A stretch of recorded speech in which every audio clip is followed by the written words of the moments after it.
All right, we are very pleased to be joined now by Senator Rand Paul of Kentucky, who is the author of the new book, Deception, The Great COVID Cover-Up. We're eager to dive into this book and all of Senator Rand Paul's work on this extremely important issue. First, I want to get your thoughts, Senator Paul, on your exchange yesterday with Christopher Wray, which is actually entirely related to what you wrote about in the book. And I just want to ask you about one of his quotes in particular. You're pushing him on the FBI's conduct with social media companies. And you say, to my knowledge, or Christopher Wray said in answer to your question, to my knowledge, our agents conducted themselves in compliance with the law throughout. And that's in response to your question about whether or not they were attacking constitutionally allowed protected speech.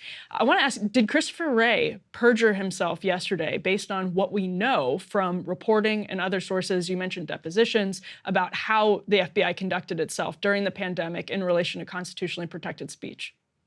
I think it's an open question. One of the things that they say they were involved with was election integrity. But what if election integrity involves a dossier that was forwarded by a campaign, a political campaign, the Clinton campaign, the Steele dossier forwarded, and then a lot of these things are predicated upon that? What if there's a Hunter Biden laptop that then is suppressed? It seems to me that there is in this area constitutionally protected speech, that you could have an opinion one way or the other, but to somehow say that the government should be suppressing this is a real problem. Now, to my mind, what I've been most interested in is, whether or not the virus originated in the lab in Wuhan. For over a year, Facebook suppressed that. And they said they did it at the behest of the FBI. They basically said the FBI came to us and said there's going to be a lot of misinformation out there, particularly maybe misinformation with regard to elections, but also misinformation about China. And they were worried that too much bashing of China was going on. And so there's a question of whether or not the FBI or the Department of Homeland Security, or frankly, the CDC or the White House directly was involved. I want to know what was going on in these meetings. I want to see the minutes of these meetings. I don't want to hear the characterization from Director Wray or the characterization from Secretary Mayorkas that they weren't censoring. Let's hear what they were discussing. And what I ask people to imagine is, imagine at the end of this interview, you are given a surprise visit by the FBI, and they want to discuss our interview, and they want to discuss which portions of what I said they consider to be misinformation or disinformation. I'm guessing you would resist. I'm guessing you would be outraged. It's the same outrage we should have towards anybody from the government meeting with social media companies as well. And on the question of the origin of COVID, which is really the subject of this book, I'm curious what your interactions have been like, kind of behind the scenes with Democrats over the last couple of years. As I try to think about Democrats who are open to even kind of interrogating the question, I can think of Representative Brendan Boyle, a Democrat over in the House, and a handful of other Democrats. I'm not sure I can think of many on the Senate side, if any. And I'm wondering, what was it like? Did you try to reach across the aisle and find Democrats who could make this less of a partisan issue so that you could get to the truth of the matter? And what were those conversations like? From the very beginning, I've reached out to Democrat chairmen of committee, because the Biden administration, and to be fair, the Trump administration, said they wouldn't reveal any data to anyone who didn't have the signature of a chairman. So I've worked with both the chairman of the Health Committee, Bernie Sanders, as well as the chair of Homeland Security, both of which I'm one of the top Republicans on, to try to get information, but I have to get their signature. But the only way I've been able to get the signature is really usually by trading. I have to hold up like a dozen nominees, hold up 24 pieces of legislation, and I have to play hardball, and I release things in exchange for signatures to get records. But then the White House still resists. Even when I get a Democrat to sign on, the White House resists.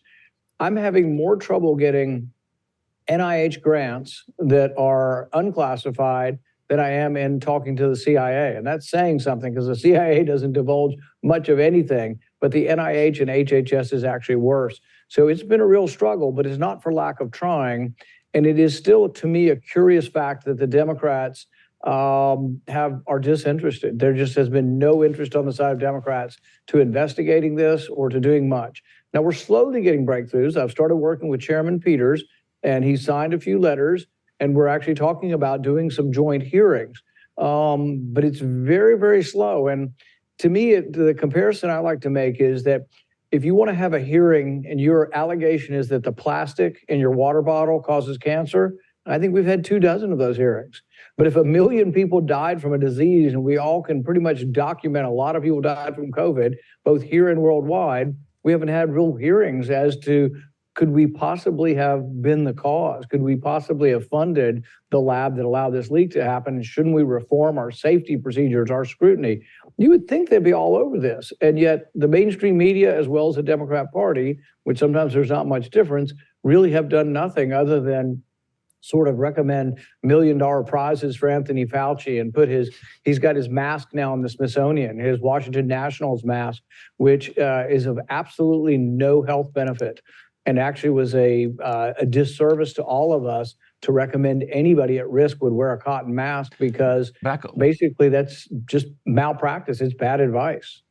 Back on the COVID origin question, what would they say when you're meeting with, say, Senator Bernie Sanders and saying, like, look, we need these documents because it is possible that it leaked from this lab, and we need to think about tighter regulations for the health and safety of the entire globe. And these are very democratic sounding arguments. You know, you're a libertarian talking about more regulations. You would think that their kind of antenna would go up and say, hey, there might be, even if I don't want to get into some China bashing, we should regulate this more tightly. So what would you hear back?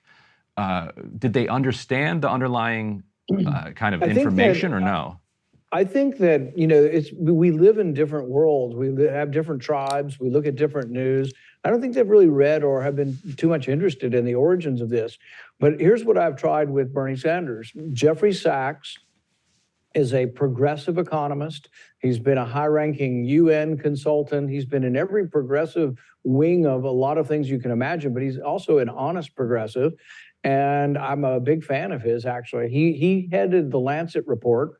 He initially started out thinking that in all likelihood, Anthony Fauci, Peter Daszak, all these people write it probably came from animals. He investigated it for 18 months and came to the opposite conclusion. Well, he was also known as Bernie Sanders economist. I mean, he was a supporter of Bernie Sanders during his presidential election. I thought, well, wow, why don't I get him to see if he can help me get Bernie to be interested? And we actually did set up a meeting where he was there, and Bernie came by, I believe, and said hello. But we still have had trouble. And Bernie privately will say, well, yeah, maybe, you know, you've got a point and this and that. Then we get stiff-armed by his staff. And to date, we haven't had one signature. We're not even talking about a hearing. We're talking about a signature requesting records. And this really, at one point in time, it was us against them, the legislative branch against the executive branch. Now it's all Republican, Democrat. And they on this issue have decided that the Democrat position is to support the government and government secrecy. And it's disappointing, but it's not for my lack of trying to get cooperation. It's just that I've gotten no cooperation. Yeah, and I want to get to that question actually of motivation and Peter Daszak, because you have a quote in your book from Peter Daszak where, as you say, he's sort of bragging about all of the different coronaviruses that could exist. He said, you know, the Wuhan Institute of Virology had discovered over 100 new SARS-related coronaviruses. And you write, so yes, it's quite possible there are many coronaviruses the Chinese have not been forthcoming about. You also write about Fauci. He knew one thing for certain. He had funded those labs. He had publicly supported gain-of-function research and had purposely allowed that research to avoid the scrutiny of the Pandemic Pathogen Committee, and we can only conclude that he weighed the odds and decided that the cover-up was his best option. This is all happening under the nose of the Trump administration, and I wonder to what extent you believe this implicates the United States government. You talked about it a little bit earlier in this conversation, but the Chinese government is certainly implicated here. It's hard to get around the issue, given all we know about Daszak and Fauci at this point, that the United States may have been complicit, A, in the pandemic, complicit at best, A, in the pandemic, and then B, in covering up our role in the pandemic's origins. And that seems to be a grave reflection on America.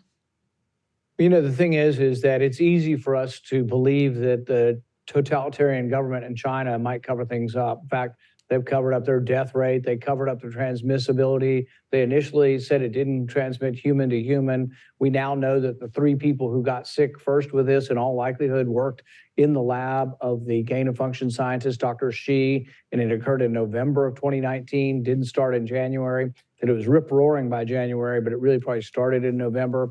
So we expect that from Chinese totalitarian government. you wouldn't expect it so much from our government. One of the things about democracy or representative government is supposed to be openness and transparency that makes us so much different. But we've had the same thing here.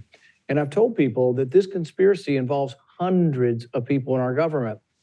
And people are aghast and they say, oh, no way, that's crazy. Hundreds of people? Well, I think George Carlin explained it best. Conspiracy theories are not necessary where interests converge. And the interest here is that if you touched any money that went to Wuhan and you think the virus might have come out of that lab, anybody that was involved with funding the lab or involved with this at all feels a self-interest in preserving or obscuring the fact that they were related to this. So Anthony Fauci's first responses were, no funding went to Wuhan at all. And he was basically lying because it went through a conduit. It went through a EcoHealth and a secondary grant. And then he got over that argument and he said, well, no gain-of-function research went there. But then we find private emails, or that everything virtually that he said in private is the opposite of what he was saying in public. We find a private email that summarizes a February 1st, 2020 conversation. And in that email, he says, all the virologists got together today worldwide, and we all kind of agree. It looks like the virus has been manipulated in a lab. And so we think that it's, very possible that it came from the lab.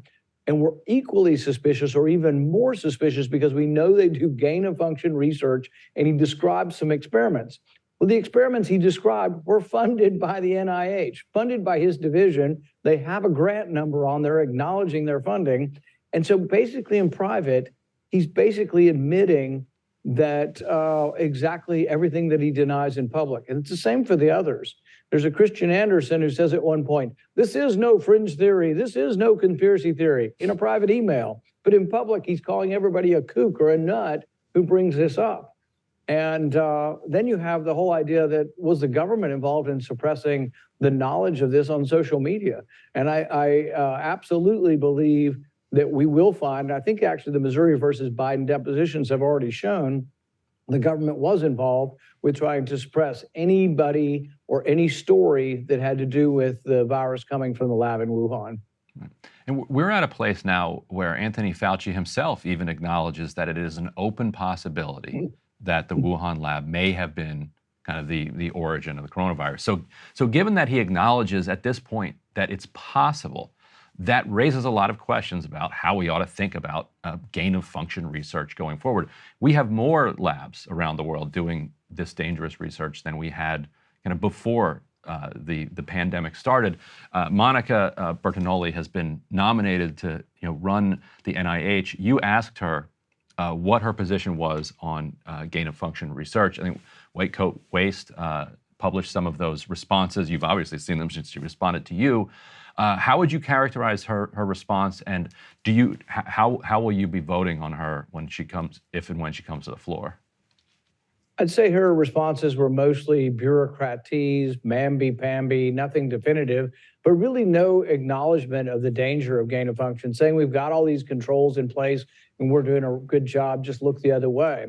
Well, we do have some controls, but one of the points we make in the book is that the Pandemic Safety Committee, the research never went there. The Pandemic Committee doesn't have the ability or power to reach out and look at grants. They have to be volunteered. And so when I asked Fauci about this, he says, my experts have looked up and down, they've looked at this research and it's not gain of function. Well, then show us the deliberations. We still haven't seen those deliberations, and explain yourself why you chose to go around the Pandemic Safety Committee and allow this funding to go to Wuhan, and understand that it was a terrible judgment error on his part to allow it to go around the safety committee and make the judgment on his own, because in the end, this may well have led to the pandemic. So there are a great deal of problems, and I don't think she recognizes the absolute need to reform the system. We need a much strengthened regulatory apparatus, pandemic regulatory safety apparatus over this. I don't think she recognizes that. The other reason I'll vote against her is that in her career, she's received over $200 million in grants from Pfizer. And if Pfizer were just developing drugs, it wouldn't be such a big deal. But they develop drugs that then the government mandates and the government pushes. And they may say, oh, it's not a mandate.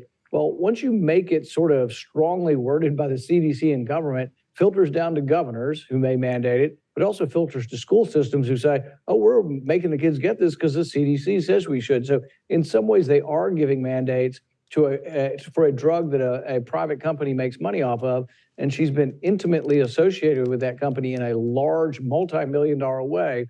I just think it'll be hard. I mean, I think she should probably, the better part of valor would be to recuse herself from all decisions concerning Pfizer, and I didn't get that in my answers either. Republicans have been focused a lot on Chinese culpability and will, say China unleashed this deadly virus on the world. Do you think Republicans have done too much finger pointing at China and not enough finger pointing at our own government for what it may have unleashed on the world? You know, I met with the Chinese attaché. The ambassador wasn't here, so I met with the second in charge. And I tried to convince her of that this doesn't have to be about just beating up China. We funded most of this. We were complicit in it. So really the blame should go all around and shouldn't be just directed at China. And I'm not a big basher of things China. I'm not for trade embargoes. I'm not for banning all business with China. I'm for not giving them research money and making sure that we try to get answers from them. But I think trade with China has largely benefited the United States, and so I'm not for abolishing trade.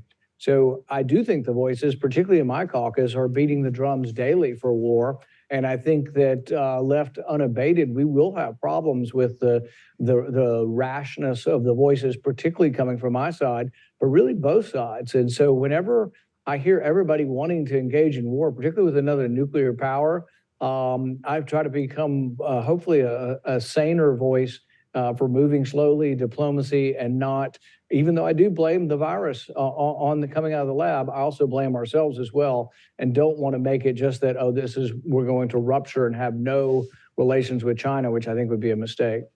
And speaking of war, I wanted to ask you one question about the war that's going on in Gaza right now. A couple of days after October 7th, you were on Fox News, and you said, let's let Israel do what they need to do, which is to have a punishing response to the people in Gaza, to say, no more. We are not going to let this happen.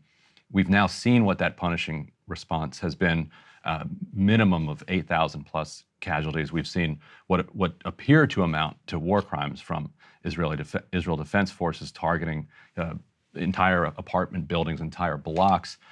Do you stand by that original claim, and what do you feel like should be done now? Should there be a ceasefire at this point? You know, I think when you see the horrific images of young people being mowed down with automatic weapons at a concert, images of whole families being killed, it's hard not to be moved by that and understand Israel's desire to want to respond and to try to wipe out particularly the military leadership of this. But you're right, they're embedded in a civilian population, and many civilians have died. And this is ultimately a judgment that Israel will have to make, whether or not the disruption of Hamas chain of command is now sufficient, or whether they go on. Because you are right, as more civilians die in Gaza, not intentionally, but as they die in Gaza, there's always the question, are 10 new terrorists created for every civilian that was killed? The same can be said of the drone attacks throughout Africa, the drone attacks that killed a humanitarian worker after our soldiers died in Afghanistan as we were leaving. So there always is the question of blowback. And ultimately that decision has to be made by Israel. And I think that the reporting on it will make a big difference. There's a great article recently talking about this by Bonnie Christian that was in Reason magazine. And the way she ended her article to me was just amazing, almost poetic, or from a novel, talking about how that we descend into moral chaos if we let ourselves be consumed by revenge, either revenge of Palestinians, civilians that were innocently killed, or Israeli citizens that were innocently killed. If we let ourselves, we'll descend into sort of a moral chaos that really is ever escalating and never ending. And so there has to come a time when we do talk about how do you make things better in Gaza. But I'll tell you, it's hard to, in the midst of the death and carnage. I was there in 2013 and spoke with Netanyahu about trying to facilitate and allow Gaza to open their own port. And I said, maybe you do it like they did the Panama Canal for so many years with joint security by Israel and Gaza, but allow them to collect their own duties and allow them to have some income coming in through a port. And his response to me, and this wasn't after a massacre, this was in more of a relative time of peace, he says they have a port in Israel. And that kind of thinking won't get to a point where, you know, we can have a peaceful arrangement. But on the other side, I mean, if they were sitting here, they say, how do you negotiate with a country that says we want to wipe you off the map and they kill civilians? It's a very, very difficult situation. But ultimately, if you want peace, you want stability, and you want the end of a lifetime of terrorism, there has to be something that allows those who live in Gaza to prosper and thrive. But you understand the problem. If they're bombing Israel, it's going to be very hard as well. Senator Rand Paul, also the author of the new book, Deception, the Great COVID Cover-Up. Thank you so much for your time this morning. Thank you. That does it for us today on this edition of Counterpoints. It was a really interesting interview, Ryan. Yeah, I think he's right, and I think he needs to, in the sense that you got to ask a lot of questions about what the goal is here of this assault at this point, and whether it's even going to kind of blow back on Israel. Like if that's how people need to think about it to get themselves into a place where they think about a ceasefire, well, I guess we'll take that. The book, by the way, it's like 550 pages or something. It's a very long book. It's a big book. And, you know, we saw a lot of blow-ups just on that point between Rand Paul and Lindsey Graham type Republicans during the Obama years. He was a really interesting voice during the Obama years, actually, and he mentioned dronings just now. And so I actually wonder, I think your question was really helpful. I actually wonder to what extent we're going to see that going forward during this administration. Yeah, we'll see. All right, well, that does it for us. Elections next Tuesday. We'll be here. We'll be helping break down the results on Wednesday. Make sure to subscribe to the premium version of Breaking Points to get the full show uninterrupted, straight to your inbox early before everyone else gets to watch it. You can see the full video on YouTube and Vimeo, so make sure to subscribe to Breaking Points Premium to support the great work that Crystal and Sagar do and to make shows like this possible. We so appreciate you watching and hope you have a great week. All right, see you next week. Hey, if you liked that video, don't forget to hit the like button and subscribe to Breaking Points. If you want to see the rest of Counterpoints, go to breakingpoints.com to become a premium member and get the full uncut show every morning in your inbox and on Spotify. Help us build independent news and get the full show every morning at breakingpoints.com.